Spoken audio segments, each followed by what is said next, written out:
Hey, can you hear me right? Yep. Can you hear me? Yeah, 100% loud and clear. Perfect.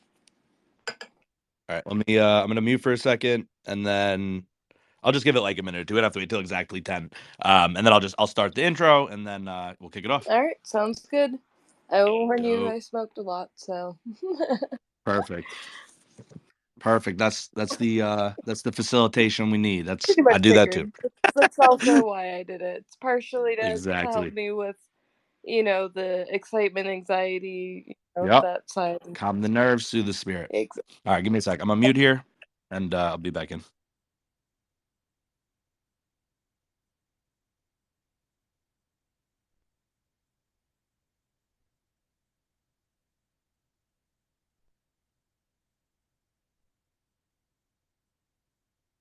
Welcome to the Talking About Life podcast. I am your host, Ian Lepkowski.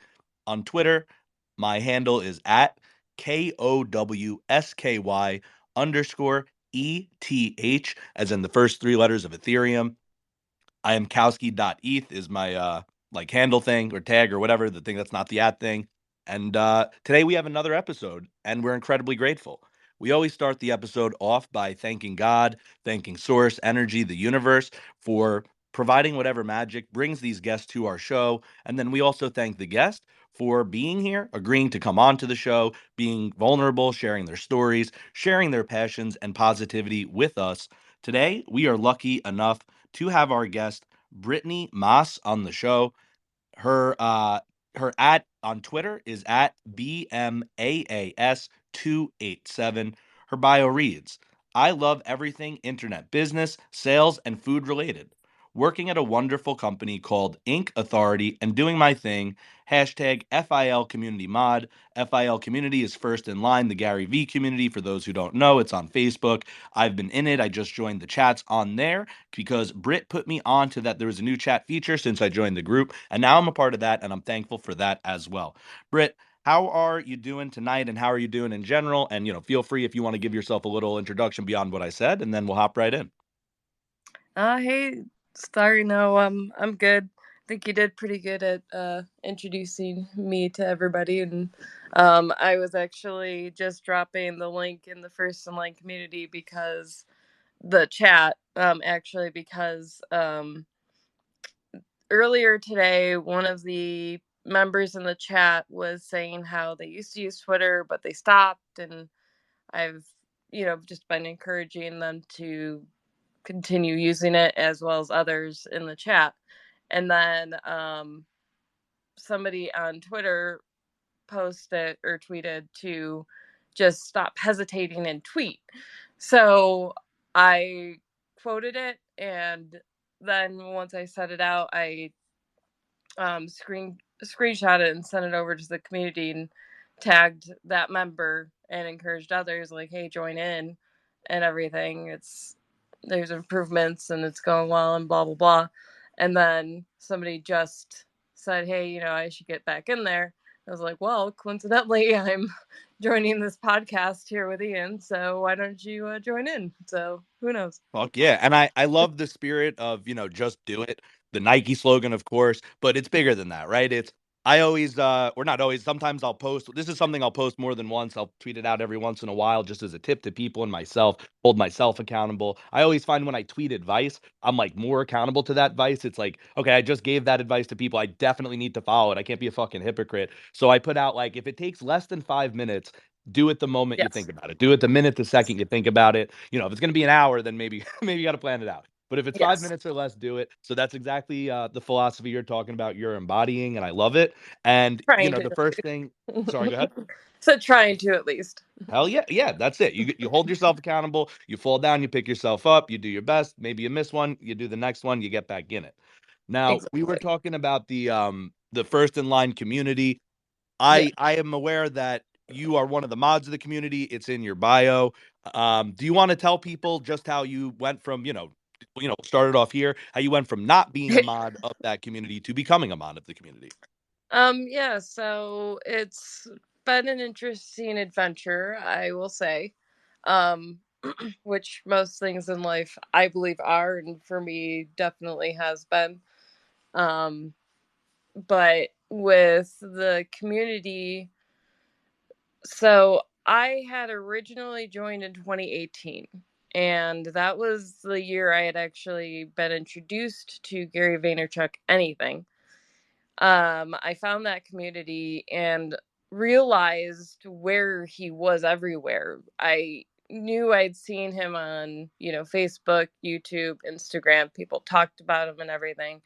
But when I joined the First in Line community, I started to be introduced to things like 137 and all sorts of the channels and different things that he's actually into and creating.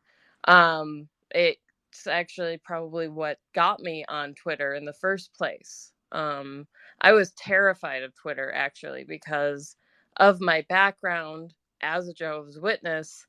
They're very hush hush and very particular about social media and whether you're allowed to use it and how and when and how much time and for what. And, people will create stock accounts where they just follow members and all that crap. So, for me, it was kind of just breaking out into an adventure for me, along with learning more about what Gary was actually doing. Yeah, that makes Um, sense. yeah, so fast forward to 2020. Um I had to make a major life change, and like most people during that time, I mean, it was COVID, so that increased aspects of it for me and the experience. But I lost access to my old account, and once I was able to rejoin, it wasn't actually until 2021. But I joined back in with a new Facebook account. Just Um, just curious, a tangent. Like, what mhm. happened with the old account? Like, they blocked you out, or you forgot the password, or um, like old email or some shit. well, it's pretty personal, so Oh, well, let's skip over that. Keep keep going. We don't have to click on that. I mean, it's one of those things that, I've recovered from and everything and I'm a lot stronger, but realistically it was a bad relationship. I had to, get out, and due to again that witness background and leaving it, um, family wasn't there to actually help. So instead I came out to Nevada. Um, but in that process, I lost the old phone number that I had, and I lost access to the email account that was attached to the old one. Had And to that burn your was old tied identity to and start over pretty new. I get much, it. yeah. I mean, my old Twitter account, everything. Basically, they were all tied into accounts that the asshole had control over. And I I made the determination that I just wasn't gonna, basically just fucking start over kind of thing. Yeah, But and I just want to say I'm incredibly sorry that happened to you. That's fucked up. That's not like, it's an unfortunate thing that, you lived through and went through. And then I also want to say I commend you for, having the strength to fucking do that anyway, to fucking just cut all the cords that were tying you to the, bad shit and, realize you needed like a blank new canvas to start on and you just did it. yep, And I know that's not easy. I haven't done exactly that, but I've had to start over new in certain things in my life. And I just know starting new in anything, it's not easy. And, no, I commend you for that. So that's awesome. thank you. I mean, for me, I would say this is the second time that I've had to start over. When I left being a Jehovah's Witness, that was in 2018. That was the first time that I had to completely start over. And that was drastic and crazy for its own reasons. Whereas 2020, it was realizing just how bad of a situation I was in, and thanking God that even though I ended up homeless in Reno when I first got here, um, I was alive. And the fact that I'm alive today and survived all of the very interesting coolness and scariness of homelessness in Reno, um, is just incredible to me. So, It's anyway. it's amazing that you survived homelessness. I this is like an aside, but you may find this interesting. You're coming from Jehovah's Witness. I don't know exactly the spiritual beliefs, and I know you left, but I have a larger belief in God and a bigger picture outside of religion. I don't subscribe to one, but I find it interesting. My last guest on the last episode had also mentioned that he had a period of his life where he Yes. was like in Costa Rica. Oh yeah, you listened to the episode, right? So you heard that, Yes. right? So you must Uh-huh. have that, right? Like, isn't that? I just Yep. find that an interesting synchronicity of life where you both had that experience, and I don't think any guest before that said it, but then two in a row said it, and it's just like I don't know. Yeah. There's like an energy in the moment. And he got to a place where he got out of that, and he got back on his feet. You're talking about a similar journey where obviously you're still dealing with some of it, I would imagine, emotionally, but For you're sure. you cut, you run, you started new. You're making all the Exactly. right moves.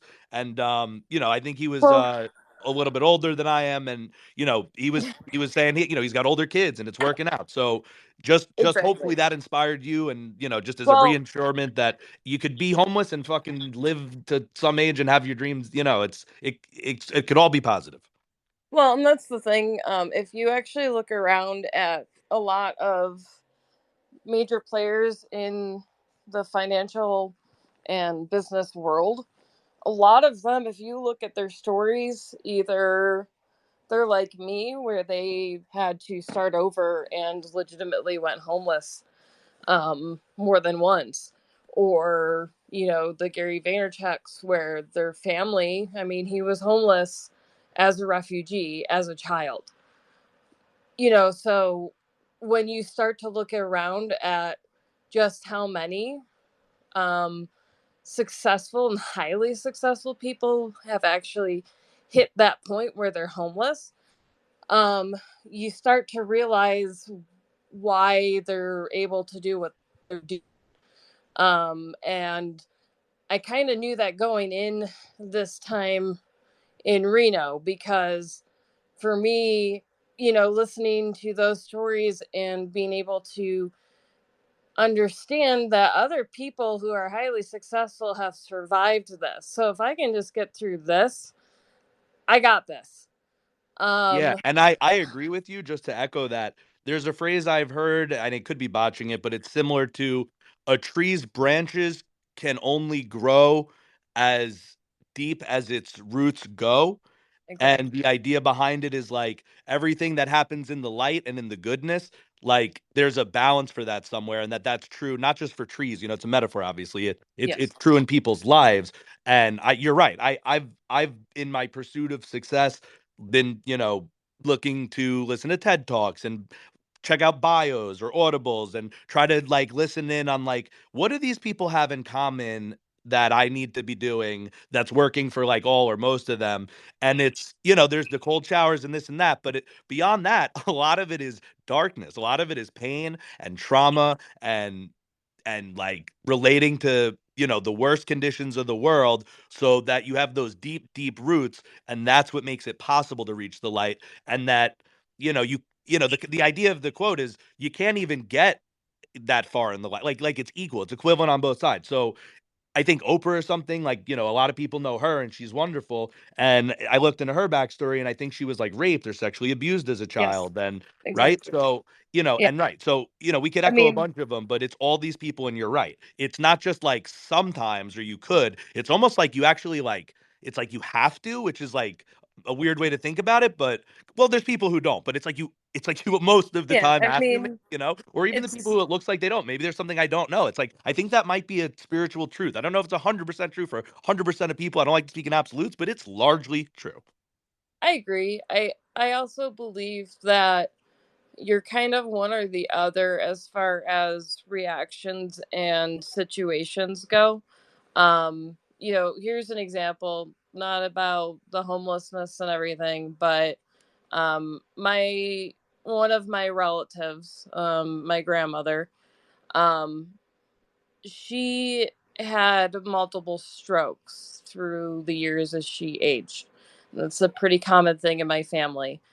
Um, Sorry to hear that. but My family too, and I'm sorry to hear that. Thank you. And it's, I watched her, decline in ants and stuff like that. But unfortunately, with her as well as her sisters, which was a weird phenomenon that we found in just the women. Her brother was not the same, but and he survived the longest. But when her health continued to decline with the multiple strokes, she did not follow through on therapy. So,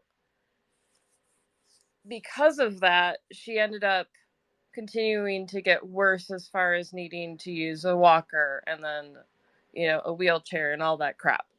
And so I saw quite vividly at a very young age the difference between people who had strokes, who recovered, who put in the work, um, versus my grandma and my aunts, unfortunately, because they just wanted to kind of be spoiled. And, they'd worked very hard as women in that generation. I mean, my grandma was born in 1932. So, she was pretty much like, I'm done. Yeah, sure, I'll pretend to do these exercises. But I don't think she fully understood just how much it was hurting her until it was to a point where she couldn't change anything, you know. But the one physical therapist that my mom worked for and that my grandparents used and family used, explained to my mom from the get go, when she first started having strokes, that if she didn't put in the work now, she's not gonna, and she's just gonna get worse. Because they've seen two categories of people, and they'd been doing this. It was a family business in my hometown for generations by the time I was growing up. So they knew at that point, statistically, you're one or the other. You either put in the work or you don't. And I saw the same thing in homelessness. I I have these people in my mind that I kind of call ghosts, just because in my mind I know that they're perpetually homeless at this point in time, or at least the last time I knew them, and I didn't necessarily see that changing. They may not even be alive today. I hope they are, but I don't know. And that's just a fact because I saw it and I knew I was going to have to claw my way out of it and haul ass to get to where I needed to be and wanted to be. Yeah, it's daunting, but it's like, you did it. So I Yes. can't even imagine. Like, and you must, I would, it must, right? You must still think about it, right? Yeah. I mean, you know, I've started talking recently about the possibility of moving back home, to help with my parents and kind of get some stuff set up there as well with business. But part of that too is for me, I enjoy Reno and I am planning on kind of starting to kind of set stuff up, hopefully with some peeps, to keep a hub here.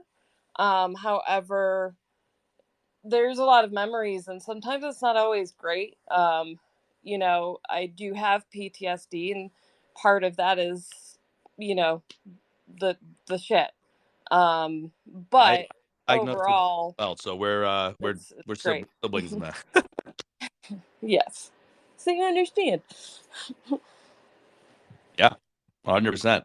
Now, let me ask you. I know we started off with talking about the Facebook, but clearly, and I knew, but I know the Jehovah's Witness. It's central to everything. Do you want to just take a minute, because it's so intricately weaved with everything else? Do you want to just kind of recap, like, Yes. whatever way you're Yeah. comfortable, as deep or as not deep? Like, first off, I don't know everything about Jehovah's Witness. I know some things. I don't know others. So if you want to just kind of give a Okay. brief overview, and then why that conflicted with your perspective, and then just that kind of, you get what I'm Okay.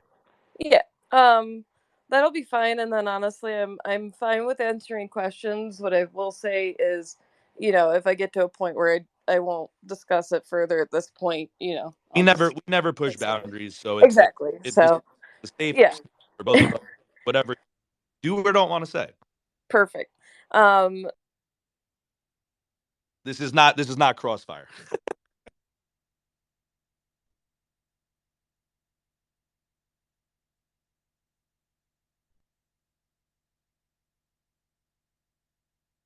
Oh wait, I don't know if you could still hear me. I seem to have lost audio for you here. If you want, oh, are you there? Can you hear me? Yes, now I can perfectly. Okay. I was having an issue with the internet. Just it's snowing pretty heavily here for Reno, so it's not too surprising.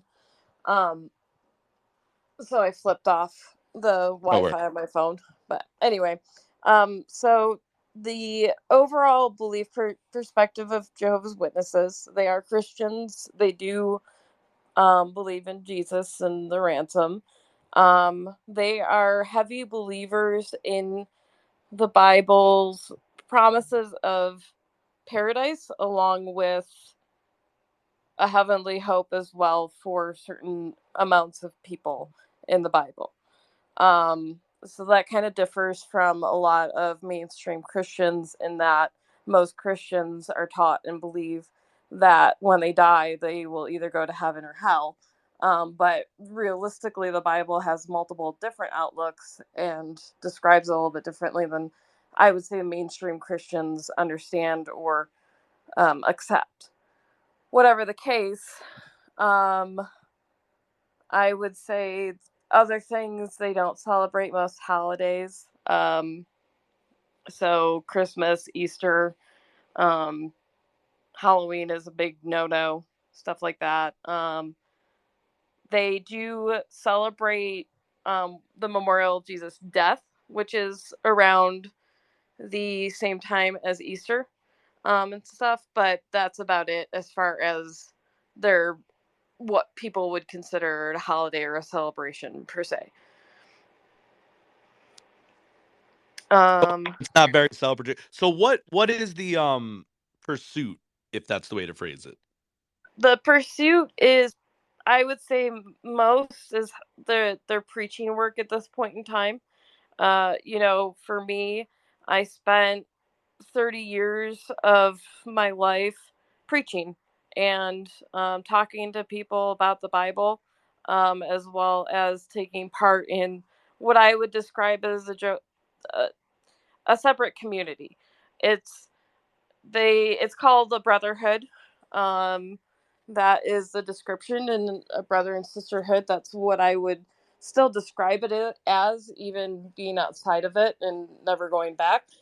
Um, but I know that I've been, for example, I lived in Mexico for about 6 months as a witness doing the Bible preaching work there.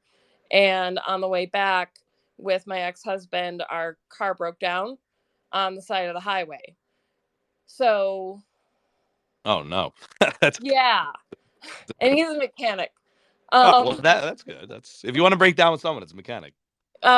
so you know how I know about diesel and upgrading to veggie fuel is Yes, him. I, We I were saw in a you diesel Jetta on the prolific. way back, actually, and he melted pistons because he was driving so fast up the fucking mountains in the heat that we melted pistons in a diesel motor. So it blew Man, up. how fast do you have to drive to like I don't I'm an Well, auto like literate. How fast do you have to drive to melt pistons? have you or anyone here driven in Mexico and how fast they actually drive? I was in Mexico. There was like no lanes. You could drive on either side Yep, of the road. That there's no yep. police or something. I It's like remember fantastic. I people are driving 110 miles an hour. I got it. Yeah. So Yes, I guess yes. that and a truck no less. Jeez.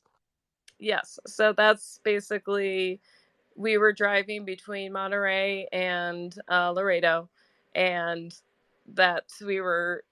I can remember it vividly. We were driving up a hill and going at least 100 miles an hour in a diesel, which generally diesels don't go that fast. Um, but he had done things to it. So that was the other thing, had been modified. So that didn't help. But we're going up this hill, and then all of a sudden, we both feel, like if you're in a plane and the engine's cut off, and you can imagine the people's faces dropping. That's the While you're going sensation we 100. had. Yes, and Yeah. then we start coasting down the hill, and he's trying to start it and trying to start it and trying to start it. It's not, and we're both just like, probably the motor, but let's hope not. And it was the Because motor. The it pistons were was. I mean, what a predicament. So what happened? so what I would say is the witness community kind of stepped in. We were able to call our friends back in Monterey who did not have vehicles, mind you.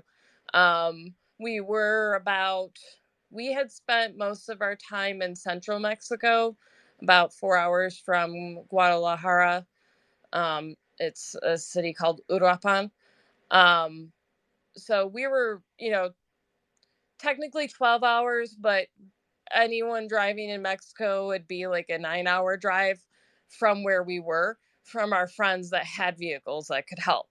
Um, so our friends in Monterey, though, they were on their way to a local kingdom hall to go preaching. And so they went decidedly saying, hey, our friends are stuck on the side of the highway.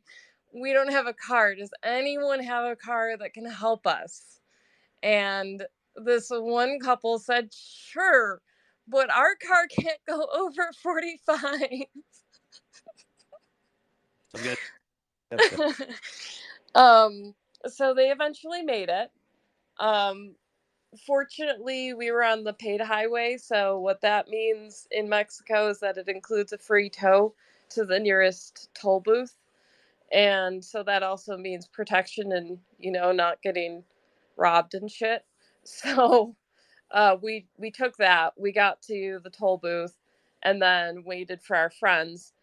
Now, while they were doing that, our friends continued making arrangements.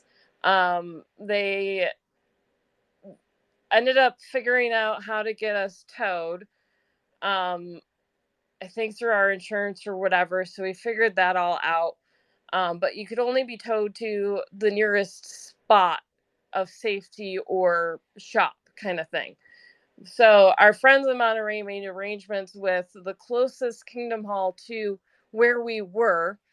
Um, and they offered to let us park it in their parking lot until we could figure out what to do with it, which was gated because all of them are gated there for protection. So we knew it'd be safe. Now when you Um, well, I don't know that term, but is that like a Jehovah's that's Witness community building? sorry, yeah, that's their church. A church, okay. Yeah, that's their normal church, and everything. So by the time we were getting there, again, all of the friends just were starting to continue to make connections. The ones that could showed up physically and helped and just kind of kept us calm. And, you know, honestly, for me, it was a very spiritual journey. I kept praying. And, for me, I recognized, at least as a witness and a female, men are the head. So it was like, well, he was driving, he got us into this. And technically, if I just let him make the decisions and we just figure this out and I let go of the stress of all of this, you know, I think it'll go better. And, that's pretty much what happened. One thing after another, it worked out. We ended up fixing the vehicle in Nuevo Laredo, Texas. There were witnesses there that had a shop that let us just use a bay and their tools. My ex-husband's parents shipped a new motor and clutch down, so we installed that. So within a matter, it took 2 weeks longer to get back up and running and a lot more money. But we were able to get back up on the road and get home and, continue on with life. Now, I want to clarify. You said most of the people you know who are Jehovah's Witnesses don't have cars? No, no, the ones down in Monterey in Mexico, the friends that we particularly had there were incredibly poor witnesses, I would say. Okay. They were I, Americans living there who just pretty much taught English online and paid what they needed to survive. okay, but that's And not part, right? Because I know you said they have like a philosophical opposition to like a certain amount of social media and like certain communications, correct. but like our thing, that's just a personal thing. That's not like they Correct. That's a personal thing and uh, financial thing and where you live and all that stuff. That, I would say the car aspect is where it gets into things that are what witnesses call a matter of conscience, but the witnesses get restrictive about.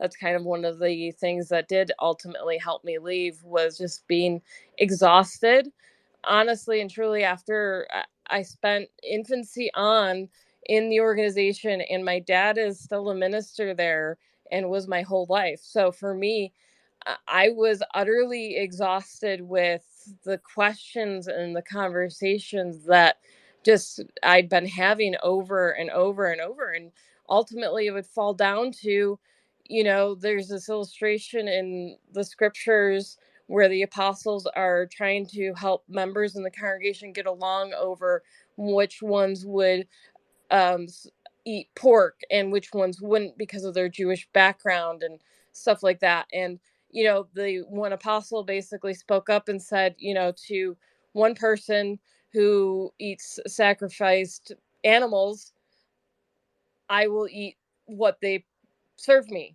And if I'm with people that won't eat animals sacrificed to idols, then I won't eat what eat that when I'm with them.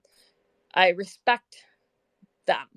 And that's ultimately how I view life at this point. If you want to live and do that, then you live and do that. And as long as it's not hurting people and it's positive and it's good, then whatever. A little bit when in Rome, so to speak. Yes, 100%. Now, So, yeah. what were the most restrictive like rules that you were most opposed to, that really like kind of most motivated you to be like, these are the last straws? Like, it sounds like there's a bunch of things. I'm sure some of them were like more, this isn't a big. What were the like worst ones? Um, for me, I would say not being able to really consider marijuana as a medicine option.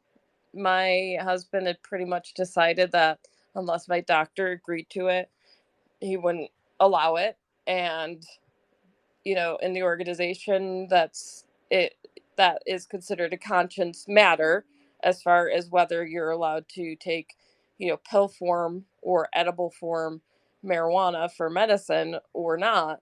And if you're the head of the household says no, it's a no kind of thing. Um, And when you you say know, matter of conscience, would that be similar to the concept of sin, so to speak, or is it a little different? it's different in the sense that it's not technically a sin. It's, in the Bible, there's It's specific laws and things like that, versus if it's not written in the law, it's up to you to decide what's best for you and your family. a gray area. Correct. Okay. And witnesses struggle with the gray area because they're very sheep like. And the majority of witnesses, in my opinion, are essentially just kind of coaxed into needing guidance and support in pretty much every aspect. Like, if you could think of Ned Flanders almost, that's kind of how it was with certain ones, and to a So point like where it's like if you have 90% of your life living in the black and white and you have 10% gray, that 10% is chaos because you're so used to the 90% black and white, exactly. one Yes. 0 and 1 binary, that kind of thing. And then it's like, Yes. fuck is this gray? Like it's so Yeah. contradictory. Or it's like And 95, like what, you know what I mean? It's like it's such yeah, a smaller percentage. It's like you almost live as if it doesn't exist, and then when it comes, it's like what? I exactly.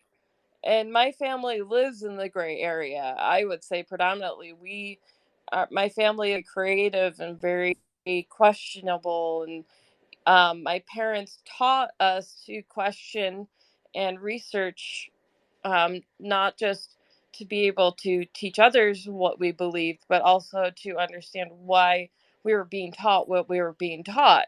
However, I don't think they realized, and I hope in time they do, that what they helped me be able to do was leave eventually, because I started to see enough red flags that, for me, a lot of it stemmed from my ex husband and the things there, which I will not get into. But and not really being able to leave without complete freedom. Witnesses, especially as a woman, for most of my life, and And I'm I sorry, would say, take a secondary role. You said that, right? So that's part of it. yeah. Got it. And in order to be able to really do anything you to pursue in the organization as far as doing more, you have to be married to the right man. You have to be married to the guy that actually wants to do those things and can actually achieve them. And what happened was my husband wanted to do those things. However, he was not capable of accomplishing them.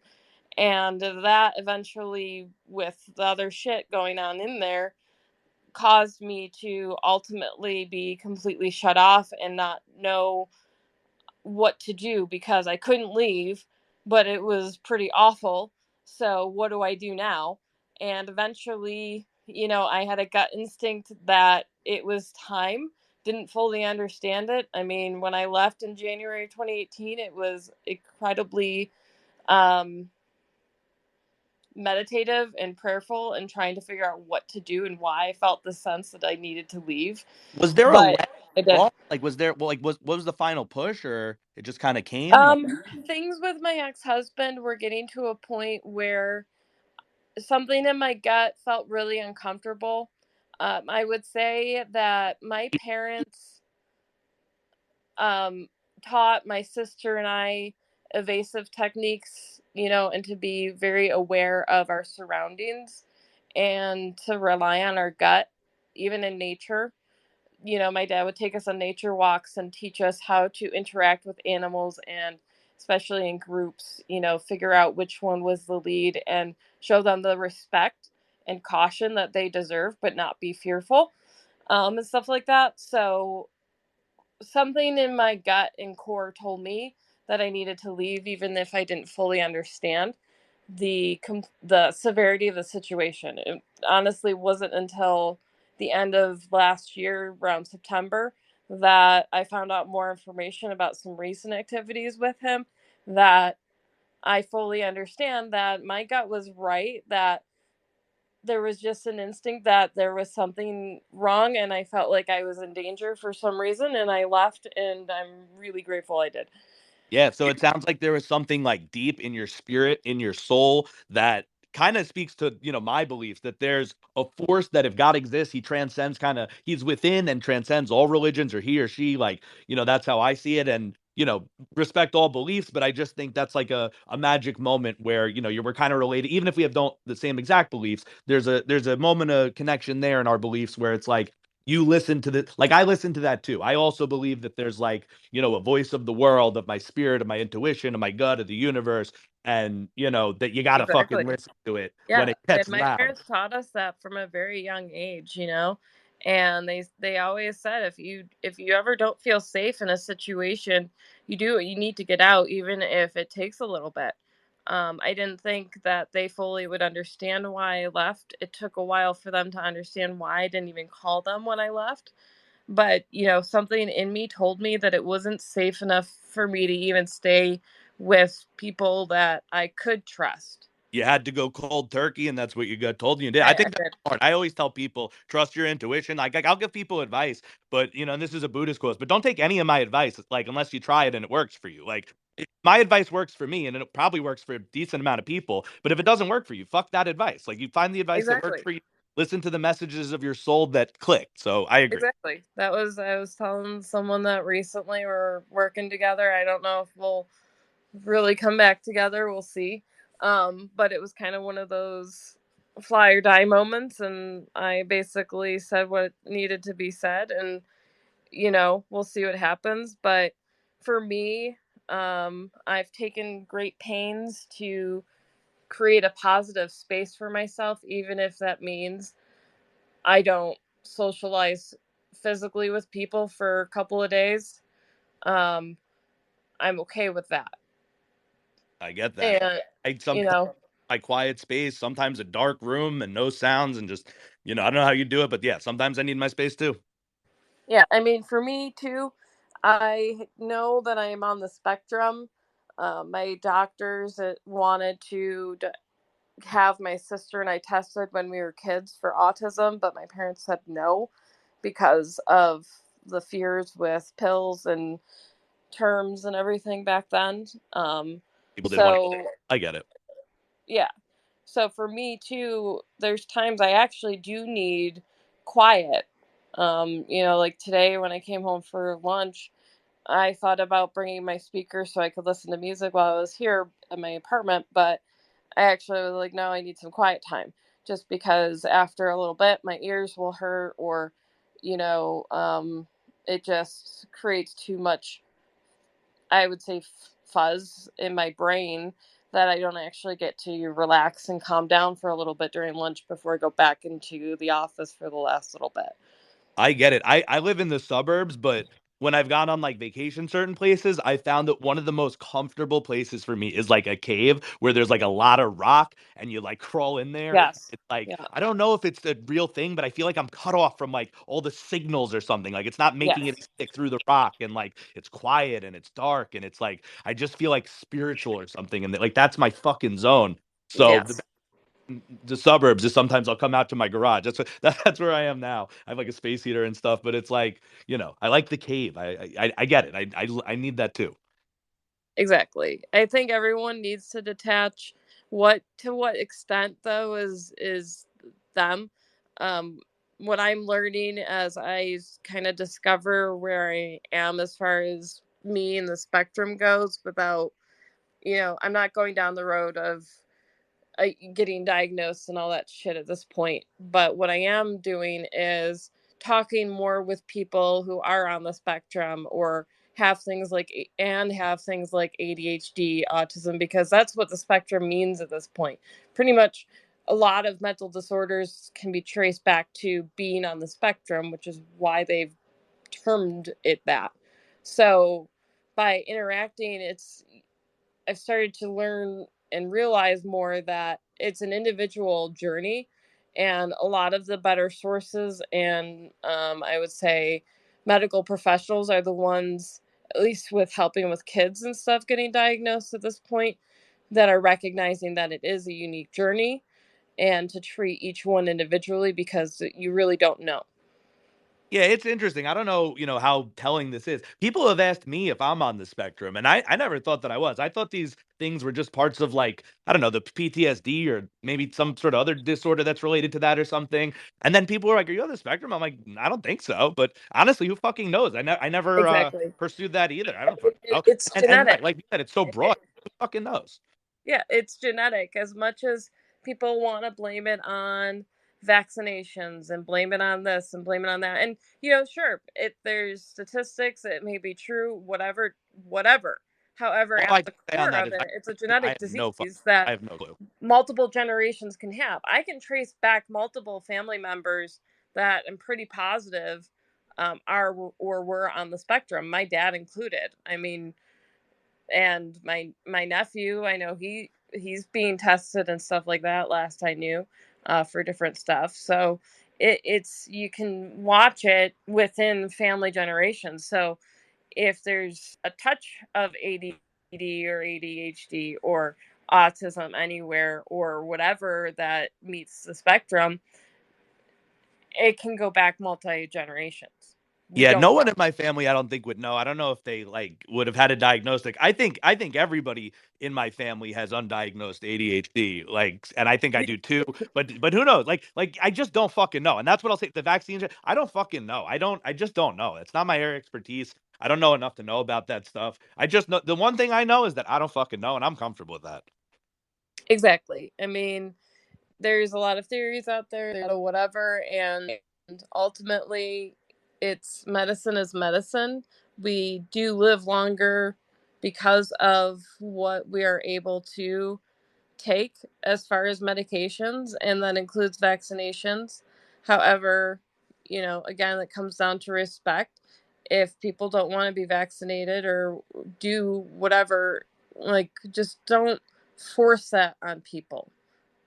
That's all. Yeah, I agree Yeah. with that. Like, let me do what I want. You do what you want. I'm agreeing with that too. I don't And like if when you people. want to sit there and I don't debate it understand out, you guys what can, other but I'm people are walking doing. away. Yeah, I agree. I don't have Just time for that debate shit. I spent 30 years of my life debating with people on things like, will the And internet me too. I exist in did the that for fucking paradise? forever. I was on Facebook, then I switched to Twitter. I was like, you know what? You can't even debate in 140 characters. This is a better platform for me. This is not conducive to my bad habits. Now they expanded the characters. I'm not gonna get back into that. I've broken free of the poll, but like I was on Facebook fucking around. Like yeah, I had to get away from that. You Um, know, I I'm with you. usually, if I catch somebody that's trying to catfish me into a debate, I usually just tell them to go fuck themselves. Yeah, Um, you don't want to. Well, that could pull you right in. or But I'm learning to not respond. I'm learning to just, just walk away or whatever. But in the past, I would say, if I noticed somebody's response was kind of goading me to react, I was like, fuck off. well, better that, and then I'll say fuck off, and I'll start cursing. I'll go right in. I gotta say like nothing. I gotta walk away. Exactly. I can't even say fuck off. They'll be like, I'll be like, fuck off. They'll be like, yeah, you fuck off. I'll be, you just tell me fuck off. Like, I'm like, I'm no, no, no, no, no, no. No, I gotta get out. But I was gonna say, let me Exactly. switch gears for a second. So we went through all the kind of like the backstory. I understand why you left. I understand there's some of it that's like not going to be talked about, and I'm never going to, I don't push boundaries on people, but I appreciate you sharing what you were comfortable sharing. That kind of brings us closer to like the now. Do you want to talk about Yes. with like, what are you focused on right now, and then kind of lead into like Yes. what has you thinking about maybe going back and like kind of bring us to the present? Yep, totally good. I also realized we never finished the first in line thing. So that's a good segue Yeah, we'll anyway. come right back in. We'll But swoop right, yeah, circle back, exactly. full There circle, we baby. go. It works. Um, but when end of 2021, they put out there was a questionnaire put out by the person who's the main admin in the community, for people to join as moderators. So I was like, sure. I've moderated in other communities, a decent sized one and stuff. So I put that on the questionnaire and everything. And it was offered. So great. One of the things, though, that I noticed when I came back in 2021, that things were different in the community. It was quieter. There were different admins. It was not as busy. And then eventually some of the admins left, and then it became just one admin. And I'm just kind of like, what's going on? So when the questionnaire was put out, it was also like, okay, well, at least there's something going on, that at least there's progress back to having more people helping. Um, so I started moderating, and then at the same time, that's when I was getting back on my feet from a homelessness. So I was starting to pair up with Anupam, who actually just joined in, who's in India, with some of my business plans. So, coinciding with that setting up the moderation, I was setting up an eBay flipping business and some of the other business plans that I have still in the works. So I would say at present, I'm working to expand the sales business and possibly moving soon. And we're in the progress of setting up Sorry, some of the other like, business ventures. what are you selling in the sales business? I'm sorry, I missed that. That's okay. So right now we sell on eBay predominantly. So pretty much I do what people call the flip life in the Gary Oh, world. flip life. I'm so sorry. I don't know why I blanked for a second. I'm like, okay, no, I'm That's back in. okay. I'm back in. For me, I have been using eBay on and off for a long time, selling and buying. So for me, I had never actually heard of the term flip life until I left being a witness and joined the Gary V world, and suddenly realized, oh, there's a whole community of people doing this. Okay. Do you target I then got this specific like? shit. Do you go like mugs, like mug life kind of thing? Do you go like garage sale trash Sometimes. talk style? Like look for sneakers? Like there's so many angles. Yeah, that's kind of what I'm working on right now, is content development as far as what I'm sharing and things like that. But for me, I knew, because of my past tries with the flipping side of things, that I could do it, and I knew pretty much how I wanted to get it set up, but I didn't have much funding. So at first, I focused on cheap value, low value items, just because it was a very low cost point to get started with. For me, I know getting into any sort of flipping, shipping business of any kind, it's best to start at a low cost point, just so that way you can get your feet wet without necessarily having to invest thousands and thousands of Right. Start dollars. low, flip your way up. Exactly. I mean, it's sales. And the other aspect is, for me, I'm really good at sales because of my witness background and all that stuff. Yeah, And they my don't take no for an answer. exactly. Uh, and my parents also took us as kids to a lot of garage sales and thrift stores and everything. So for me, I love going garage sailing. I love touching all the different items and seeing what people have and making offers and walking away from the dicks and then being nice to the people who are way too nice. And I'm just like, uh, I know that you have this sticker that says $5, but you just offered for me to pay you three without me even asking how much was this. They basically there's I would say I call them like the soft nice buyer, where they just come up to you and say, "Oh, you want that? Take it for $3 instead of what they have it stickered for at 5." They don't even Right. give me I the bet you're option probably of for them, you're probably the offering. third person looking at it, and two people walked away, and they're like, "Okay, three, three." Right? That one, so coincidentally, so I have the espresso maker. I bought it from the business for myself. But that guy, I ended up, because of that interaction though. So I'm very particular about how I interact with the sellers at the garage sales and all that shit, because again, it goes down to categories. And so I get a feel for them just by watching them interact with the other people and how they interact with me as I walk around looking at items. Well, he happened to have a really big set of books. He probably had, I think the final count was about 275 books that I ended up getting for $30. So Wow, that's cheap. right. And the way I did it, instead of being a dick about it, because he was nice, I'd already talked to him about the espresso maker, and then he was really nice. Like, he was giving away some of the sporting goods to some of the kids that were coming with their parents, and like just a really nice guy. Okay. So I asked him about the books, and I'm still going through the books, and I've made a really good profit at this point based on what I spent and how it also helped me lower my price point for the other books that I had. So it was a huge win. But the way I went about it was because he'd been nice. And so when I asked him, "Hey, how much would you take for all the books?" And he looked at me with, like, "All the books?" I said, "Yeah, all the books. How much would you take for all the books?"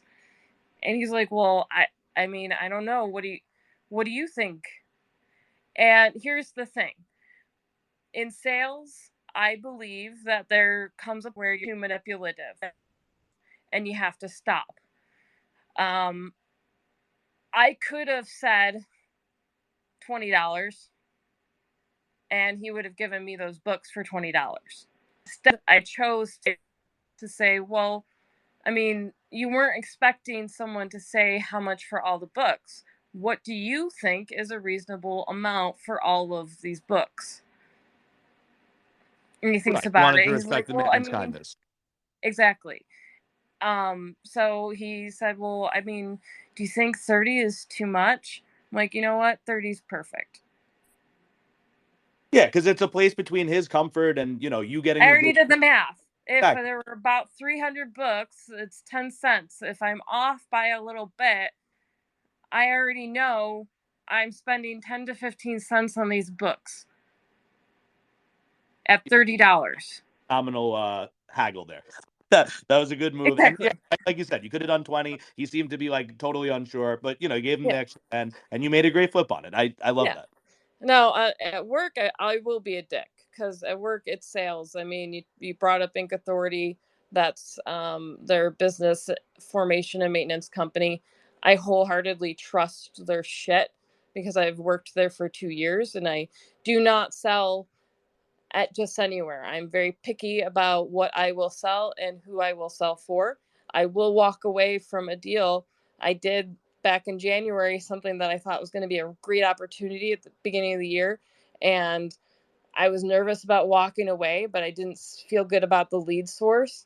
And I'm glad I did, because that's an example where in sales, especially business, you have to trust your gut. And if it doesn't smell right, you walk away, you know.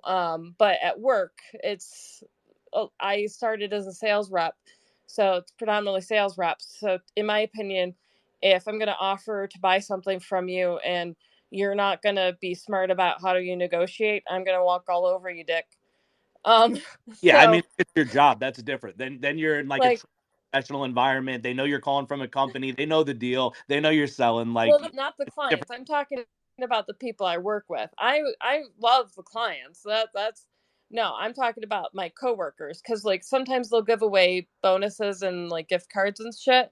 So this one time, for example, I won a $25 Nordstrom Rack gift card, and then one of the guys on my team, Skylar, he won the same amount for Nordstrom, and he's like, I'm never going to use this. And I'm kind of like, I'm never going to use this either. Hey, Skylar, can I buy that off of you? He's like, yeah. He's like, I was like, how much do you want for it, Skylar? Like, $10? Perfect. I knew that between, if I could get the 50, I could sell that on eBay for 45. And instead of, he's a nice guy and I like him, and hopefully one day he listens to this and it's funny. But Well, this um is what he agreed to. Like people have he's and if in you yes, sales. He was in sales. He should have gotten the price out of me.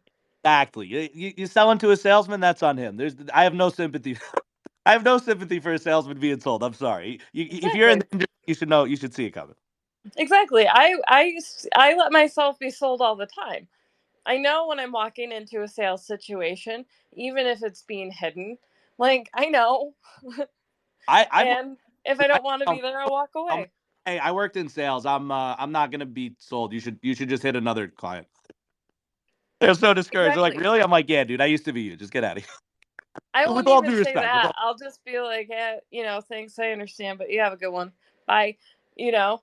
Um Depends how strong they come on. I match their enthusiasm. Now, Britt, real yeah, quick, we are coming down into the final 10, which we could finish out the conversation, or I always give the guest the option to do a call to action. So I don't know if you want to like shout go out the for name it. of your eBay channel type thing, or however you want to self promote, and or however you want to spend the final 10 here, and then we'll close out. But this is just I just want to say also it's been an amazing journey. I love the story. I love going through the backstory, the intuition, the connection to God, the conflict, the overcoming, all of it. I love it, bringing us to the present. Now you're hustling, you're grinding, you got fucking Gary V on your brain, you got positive messages, you're in a community, you're moderating, you're connecting with other positive people, we're connecting. I think I'm a positive person, I think you're a positive person. I think we can only just increase positivity that way. So I love all of it, and just fucking, take the show, take the mic, and however you want to promote. And, like I said, we'll go from there.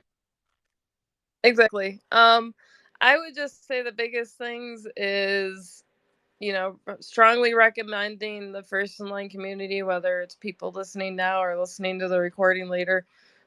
It's gearing up for more, especially with the chat, like you mentioned at the beginning. There's a lot of going on, and I'm starting to post on Twitter as well as Instagram about some of the First in Line posts. So, because I notice where I believe they're putting advertising. I'll probably try to confirm that soon in meetings, but I watch what platforms a lot of the people are saying that they heard about the community from and stuff like that, or where they're predominantly watching Gary Vee on, and then just kind of putting it out there. So, and then out here with Twitter, of course. So, but what I'm finding is that a lot in the Facebook community do not know who Gary Vaynerchuk is. They just join because of an ad, and they're just like, why am I here? Multiple times. So I strongly encourage anyone that is in the V friend, Gary V world, anything, to get their asses in that community and just continue spreading what we see here on Twitter and other places that we do join in with those in the community, because we know Gary, we understand the genuineness and the help that he's providing people, and we can continue to do that in the community and keep spreading things as we keep going along, having fun. Yeah, I don't have a religion, like I said, but I'm down to spread the gospel of V. I'm with you on that. It's funny because one of the things I will say about Gary that I don't talk about much at this point, I'll probably write about it, but I honestly find a lot of what he has to say is actually quite spiritual and scriptural in nature, even though he is not spouting that and does not necessarily tote to any of that. I don't necessarily know what his personal beliefs are, but I Jewish, but don't quote me on that. I know that his background is Jewish, but he spouts Christmas and shit, so it's kind of like, eh. Right? Yeah. I don't know this. 1 second. But whatever the case, the genuineness, the qualities, and just spreading happiness and love, that's highly spiritual. I totally agree. People joke that like V Friends is a cult, and I'm like, yeah, I'm in. It's the best cult I've ever been a part of. It's not a It's fucking non-brainwashing cult. cult of positivity and happiness and no gurus or like religion. So I guess call it a cult if you want, but I think it's just a fucking really cool group of people. But call it whatever the fuck you want. I'm in. Exactly. It's a good one to be in. It's a very rich community. There's a lot of great people. Sorry, I'm getting dry. You're all good. We're almost out. But as far as me goes, just follow me on Twitter, connect with me. I'm genuinely interacting with people and getting to know them and just happy to share. I was gonna say, like, do you want to shout out your website or blog or the link or whatever? Sorry, the soft launch for my blog site is brits2cents.com, and the eBay sales, the storefront is one cha-ching sales one. If you want me to, I can drop it in the comments later, but that's up to you. Yeah, for sure. Promote. That's what I'm saying. Like, we close out here. We always end with guest self promotion. So put out your links, put out your call to action, tell people where to follow you, tell them where to click, tell them where. Well, I will drop the eBay link, the Brits 2 cents, and the first in line. That just in case people want to join in there as well for some fun. Perfect. So I'll just ask you one more time. Any other last words, last mic drop moment? If not, we'll go into the outro and we'll close out. But I just want to make sure I'm giving you the full space to, get whatever last words you want out before we I close. appreciate that. Just thanks for the opportunity. I've been pushing myself to a point where I'm actually ready to fulfill on the goal of joining in on a podcast as well as setting one up. I went in before about 20 minutes before this started and set up all the YouTube channels for the stuff I am working on, all the projects, including the sales business and Brits 2 cents. Um, I made sure they're all set up because I am planning some shit at this point because I joined a podcast. I finally did it. Why not continue that perpetuation of just trying and not hesitating and just fucking do it. Perfect. So Britt is gonna do it. Britt is gonna launch a podcast. Britt, if you need help launching a podcast or whatever, I'm definitely down to help you or tell you whatever I've done so far. I'm not like monetizing at the moment, but if you just need like basic setup or whatever you want to do it the way I'm doing it or other ways, I know a few different ways that I didn't go with that I found researching when I started. Another thing I'll say is we got Web3 Stoop in the building right here. I don't know if you've been to his Yes. spaces, the Web3 Stoop. Oh Awesome. yeah. I feel super comfortable in there. I love his spaces. His name's Ian. My name's Ian. Yep. There's just pure gold right there. I love all Ians of the world. We got to stay in And the Council Puggin. of Ians. That's a group on Facebook. I'm sorry we can't let you in like the first in line group because you're not an Ian. It just is what it is. Right? But He won't join anyway. He keeps saying he's not on Facebook and won't use it. So I've stopped but bothering him about it. that's fun. Well, yeah, I'm I not think on there I a lot don't. anyway. I think is Puggin in first in line. I don't know.